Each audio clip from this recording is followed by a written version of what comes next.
In the last part of the series, part 22, we listened to more of the teachings of Yahshua. Yahshua spoke to the Jews in parables. He did this to both reveal and conceal the truth. He spoke on very important things. He taught us what type of sowers we are to be, that we should sow on good ground. He also taught us about the wheat and the tares. The true believers were the wheat, but Satan also planted counterfeit tares. We will all grow together until he has the angels gather us all. It then ends badly for the tares.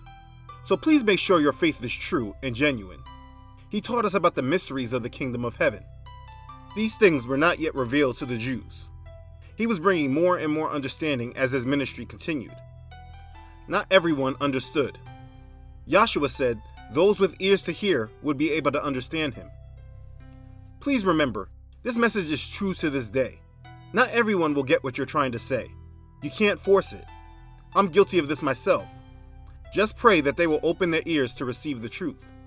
But debating with an atheist or non-believer can sometimes be pointless because they truly do not have the ears to hear.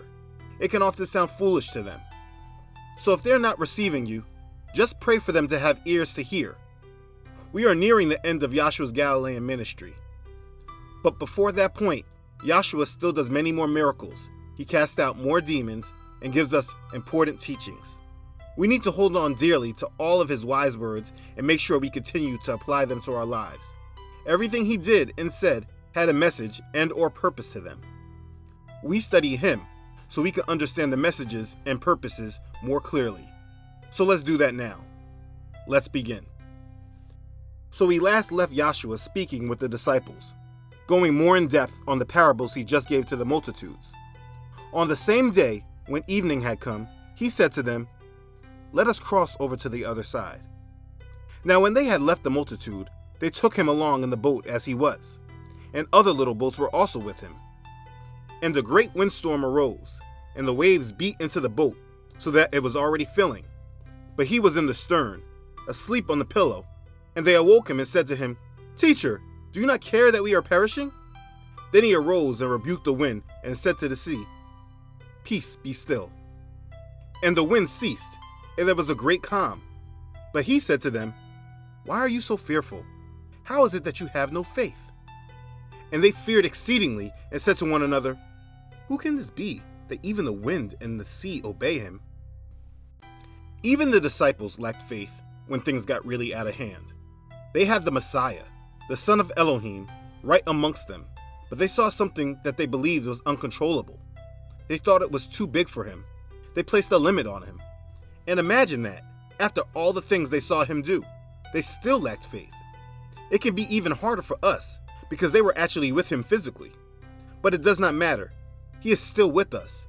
That was the reason why we received the gift of the Ruach HaKodesh. You may be going through things and don't think that your faith can get you through it, that Yahshua can't work a miracle for you.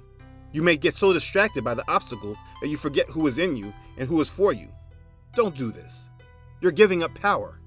You need faith. Know that he is with you, and no matter what is coming towards you, no matter how strong the wind, no matter how big the wave, believe that Yahshua will get you through it. Depend on him. He will calm your storm. The problem for most is that we don't allow him to. We always need to have our hands on the steering wheel too. Speak to him, just like the disciples did. Ask him to calm the storm, or even better, just have faith that he will. He believed that they should have just had faith and believed that he would protect them. That's why he asked why they are so fearful and have no faith. We continuously see that it's all about our faith, time and time again. My 8-year-old can often get fearful about things, and I always speak to him about it. It's not just because I don't like him being scared of things, or I want him to be tough, but it's because of fear. Fear means a lack of faith. If you are afraid of something or always worrying about something, it's because you have no faith. How can you believe you have faith in Yahweh, but still worry and be fearful? Your fear shows a lack of faith. Those that experience the full power through the Messiah are those that don't lack faith. So the answer to the equation is simple. Don't lack faith. Do whatever you need to do to grow your strength in him. That usually happens the most when you block out the noise from the outside world and focus on him who is always with you. So after he calmed the storm, they came to the other side of the sea. to the country of Gadarenes. And when he had come out of the boat, immediately there met him out of the tombs a man with an unclean spirit, who had his dwelling among the tombs. And no one could bind him, not even with chains, because he had often been bound with shackles and chains, and the chains had been pulled apart by him, and the shackles broken in pieces. Neither could anyone tame him. And always, night and day, he was in the mountains and in the tombs, crying out and cutting himself with stones. When he saw Yahshua from afar, he ran and worshipped him, and he cried out with a loud voice and said, "What have I to do with you, Yahshua, son of the Most High Elohim? I implore you by Elohim that you do not torment me." For he said to him, "Come out of the man, unclean spirit." Then he asked him, "What is your name?" And he answered, saying, "My name is Legion, for we are many." Also he begged him earnestly that he would not send him out of the country. Now a large herd of swine was feeding there near the mountains. So all the demons begged him, saying, "Send us to the swine, that we may enter them." And at once Yahshua gave them permission. Then the unclean spirits went out and entered the swine. There were about 2,000. And the herd ran violently down the steep place into the sea and drowned into the sea. So those who fed the swine fled, and they told it in the city and in the country. And they went out to see what it was that had happened. Then they came to Yahshua and saw the one who had been demon-possessed and had the legion, sitting and clothed and in his right mind. And they were afraid. And those who saw it told them how it happened to him who had been demon-possessed, and about the swine. Then they began to plead with him to depart from their region. And when he got into the boat, he who had been demon-possessed begged him that he might be with them. However, Yahshua did not permit him, but said to him, "Go home to your friends and tell them what great things the Adon has done for you, how he has had compassion on you."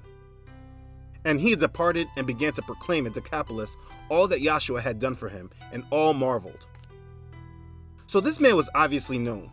He was obviously some sort of problem, which is why people were trying to restrain him with chains. But when Yahshua was coming, the demons knew who was coming upon them. They begged him by the Most High to not torment them. These demons knew who Yahshua was and the authority that he had.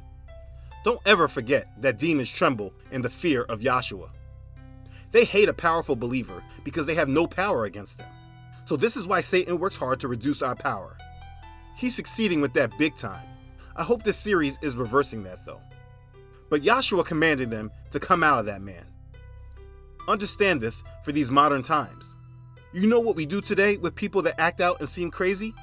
We place them in psychiatric facilities and then drug them up as if that would really do anything. The world today wants you to automatically label these people as crazy. Guess what would happen in the world if the masses didn't realize these people weren't crazy but truly demon-possessed? I'm positive we would have a lot more people believing in Yahshua. Evidence of the spirit world can be a strong motivator to be right with Yahweh. So society would just put them in a straitjacket and keep them locked away, because this is what keeps the truth away from people. A strong believer has power over these demons through the Ruach HaKodesh. Yahshua asked the demon his name. Now, I do not recommend you go casting out demons without fully committing to Yahshua and being strong in his word. My friend recently reminded me of this story in Acts chapter 19. Then some of the itinerant Jewish exorcists took it upon themselves to call the name of the Adon Yahshua over those who had evil spirits, saying, "We exorcise you by the name of Yahshua, whom Paul preaches." Also, there were 7 sons of Siva, a Jewish chief priest, who did so. And the evil spirit answered and said, "Yahshua I know, and Paul I know, but who are you?" Then the man in whom the evil spirit was leaped on them, overpowered them, and prevailed against them, so that they fled out of the house naked and wounded. Those men were exercising in power that they did not understand, and those spirits saw they had no authority, and they overpowered them. This should not scare you, but you should understand that you must fully know your authority in the name of Yahshua and walk through it. If you notice, they did know Yahshua's authority, and they also knew of Paul's. When Yahshua was dealing with them, those demons were scared, and they begged Yahshua to allow them to go into the swine. It makes you wonder where else they thought he might have sent them to. Demons and spirits know they have a time limit, and they know where they're destined to go. The people heard what Yahshua did, and instead of being amazed, they wanted him to leave. 2,000 pigs was a large herd, even for today. For them to all just run in the water and drown must have been devastating financially. The people didn't want that amongst them, even though they saw how the demon-possessed man they all knew and heard of was in his right mind. The point is to understand that spiritual warfare is how we defeat the enemy. And in the next part of the series, you will learn how Yahshua gave his apostles the same power. Lastly to this subject, remember that name Legion, because culture today likes to use this name in different ways. I think there is even a cable television show with this name. Legion is a group of demons, and there's many of them. Many enough to go into 2,000 pigs. Stay away from that name and anything that tries to present it to you. Now when Yahshua had crossed over again by boat to the other side, a great multitude gathered to him, and he was by the sea. And behold, one of the rulers of the synagogue came, Jairus by name. And when he saw him, he fell at his feet and begged him earnestly, saying, "My little daughter lies at the point of death. Come and lay your hands on her, that she may be healed, and she will live." So Yahshua went with him, and a great multitude followed him, and thronged him. Now a certain woman had a flow of blood for 12 years, and had suffered many things from many physicians. She had spent all that she had, and was no better, but rather grew worse. When she heard about Yahshua, she came behind him in the crowd, and touched his garment. For she said, "If only I may touch his clothes, I shall be made well." Immediately the fountain of her blood was dried up, and she felt in her body that she was healed of the affliction. And Yahshua, immediately knowing in himself that power had gone out of him, turned around in the crowd and said, "Who touched my clothes?" But his disciples said to him, "You see the multitude thronging you, and you say, 'Who touched me?'" And he looked around to see her who had done this thing. But the woman, fearing and trembling, knowing what had happened to her, came and fell down before him and told him the whole truth. And he said to her, "Daughter, your faith has made you well. Go in peace and be healed of your affliction." While he was still speaking, some came from the ruler of the synagogue's house who said, "Your daughter is dead. Why trouble the teacher any further?" As soon as Yahshua heard the word that was spoken, he said to the ruler of the synagogue, "Do not be afraid, only believe." And he permitted no one to follow him except Peter, James, and John, the brother of James. Then he came to the house of the ruler of the synagogue and saw a tumult and those who wept and wailed loudly. When he came in, he said to them, "Why make this commotion and weep? The child is not dead, but sleeping." And they ridiculed him. But when he had put them all outside, he took the father and the mother of the child and those who were with him and entered where the child was lying. Then he took the child by the hand and said to her, "Talitha kumi," which is translated, "Little girl, I say to you, arise." Immediately the girl arose and walked, for she was 12 years of age. And they were overcome with great amazement. But he commanded them strictly that no one should know it, and said that something should be given her to eat.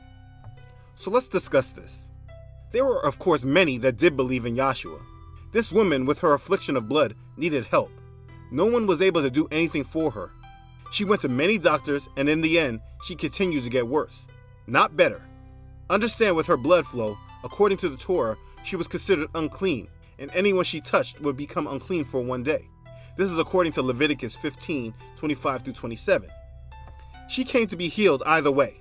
She had faith that he could fix this problem that no one else could. Immediately, when she touched him, she was healed. Even with all the people touching at him, he knew that this had happened. This woman, because of her faith, was healed. I love how he knew that this was happening. He felt some of his power leave him. He was just walking in fullness of power. She immediately told him, and she was scared, but he told her, "Your faith has made you well." It's so important to understand this because we keep seeing instances of this. Someone exercises faith and they're healed. Whatever their problem was is no longer an issue, all because they had faith. All these continuous examples of what happens when you have faith should be driving a point home that you need faith. Look what happened with the dead girl. Others told the man it was pointless now because the girl was dead. They said there was no reason to trouble Yahshua at that time. Yahshua told them, "Do not be afraid, only believe." This is such an important scripture that you should hold on to. Mark chapter 5, verse 36. Do not be afraid, only believe. I think that if we live with this as our motto as believers, we would be much more powerful within the world today. Do not be afraid, only believe. Do not be afraid, only believe. Do not be afraid, only believe. This is in regard to everything. You believe in Yahshua, so why do you fear? You believe in Yahshua, so why do you worry? Only believe. Believe in him. Believe in the power of the Ruach HaKodesh. Believe that he has your best interests at heart and submit to his will. Like I said earlier, when we are afraid, we are not activating our faith and we are not believing. If you want to know why you have many different troubles overcoming you, I guarantee it has to do with your fear and doubt, causing you to have unbelief.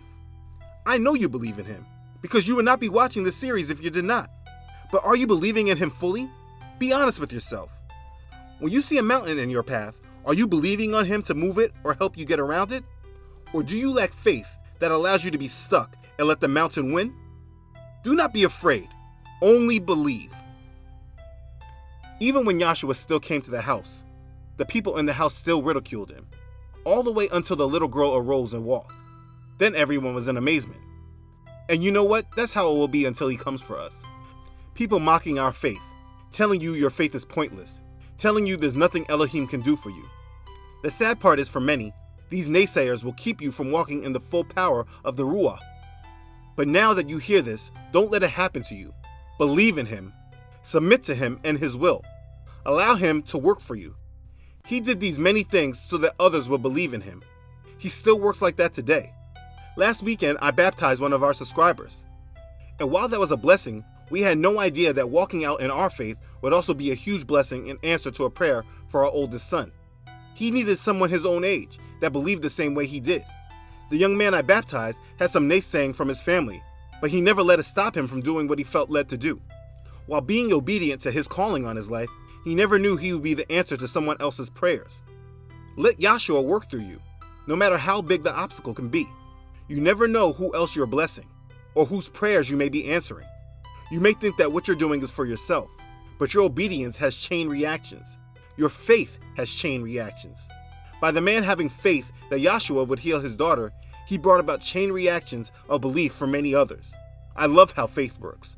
You must have it.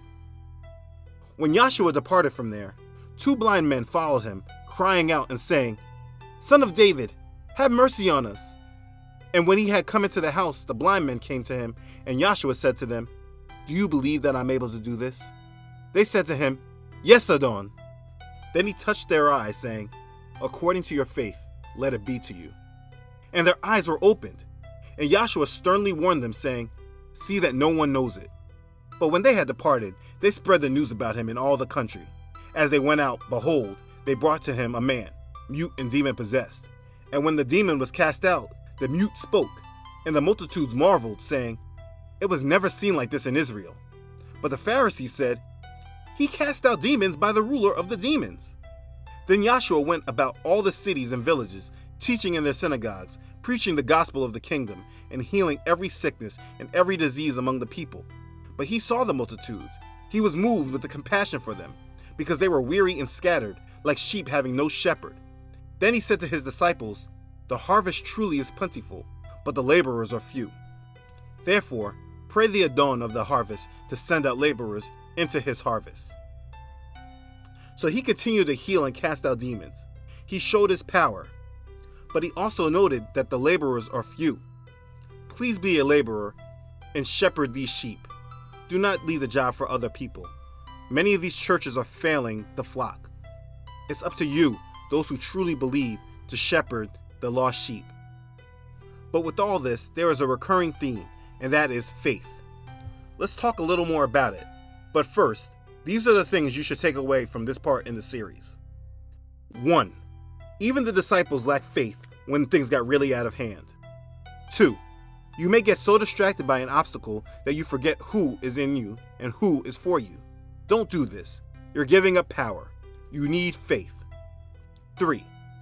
Fear means lack of faith. 4. Don't ever forget that demons tremble in fear of Yahshua. The demons knew who Yahshua was and the authority that he had. 5. A strong believer has power over these demons through the Ruach HaKodesh, Holy Spirit. 6. These continuous stories of what happens when you have faith should be driving a point home that you need faith. 7. Do not be afraid, only believe. 8. If you want to know why you have many different troubles overcoming you, I guarantee it has to do with your fear and doubt causing you to have unbelief. Get a handle on it. 9. You may think that what you're doing is for yourself, but your obedience has chain reactions. Your faith has chain reactions. 10. He continued to heal and cast out demons, showing his power. There is a constant recurring theme of the results of faith being presented. So this recurring theme of faith is the purpose of this part in the series. It's all about faith. This is not your first time hearing this, and it will not be your last. The world is seeking to reduce your faith in him. That is the strategy of the devil in this current time period. He gets you all bogged down in your life, making you think about a whole bunch of other things, so you can't focus on Yahweh. You have power over all these things if you walk in your faith. Even when bad happens, try to see the good. Try to understand why a situation may be happening. Maybe what you wanted wasn't really what's best for you. Do you consider that when analyzing what's going on in your life? Understand, your lack of faith will block him from you. He didn't work in people that lacked faith. Every time he did something, he spoke about their faith in him. So faith is obviously something very important to him. The devil knows that, and that's why he attacks that first. He wants to destroy your faith. Once he does that, he has taken away your power. The minute you let your fear control you, you are letting the devil win. The minute you let worry consume you, you are letting the devil win. The minute you let depression enter in, you are letting the devil win. Do not let anything decrease your faith. When you run your race with your blinders on and walk in the power knowing that Elohim has got your back, you are extremely powerful and the devil will flee from you. Resist the devil and he will flee from you. So when he is attacking you in these areas and you don't let him win, he's going to move on from this attack because it's pointless. But if you keep giving him an inch, he's going to take 10 miles. Just saying. He wants you. He wants you powerless. Because just like your faith causes chain reactions, so does your lack of faith, your unbelief. So I want you today to speak with the Father and claim your faith. Believe in Yahshua and the gift of the Ruach HaKodesh. Do not be afraid, only believe. So listen, thanks for watching. If this has blessed you, please like it and share it. Let this message touch whoever it can. Let's work on growing everyone's faith in Yahshua. If you haven't subscribed, please make sure you do. I upload these every Friday. Please make sure to follow my wife and I on Facebook and Instagram. I want to make sure I give a special thank you for those who are sowing into this ministry. I truly thank you for your support. Your support is truly a blessing to me, truly humbling. I thank you for being obedient to Yahweh's call on your heart, and I'm truly grateful for you. You know who you are. Thank you again for your support and allowing Yahweh to work through you. May Elohim bless you. To everyone again, thanks for watching. May you all receive blessings and grace. I love you all.